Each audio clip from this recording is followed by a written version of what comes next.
How to deactivate and delete a plugin in WordPress.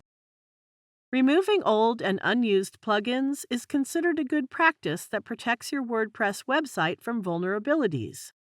To do so, log into your WordPress admin dashboard. Go to Plugins and click Installed Plugins.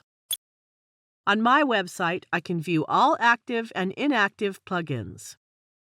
To deactivate a plugin, just click the Deactivate option below its name.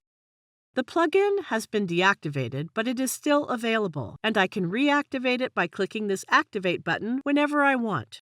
If you don't want to keep this plugin and want to delete it forever, click the Delete option. It shows a success message.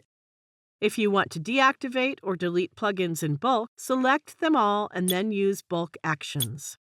Just select the bulk action you want to apply and then click the Apply button. It shows a confirmation message. Click OK to confirm. All the plugins have been deleted. Now you know how to deactivate and delete a plugin in WordPress. Thank you for watching.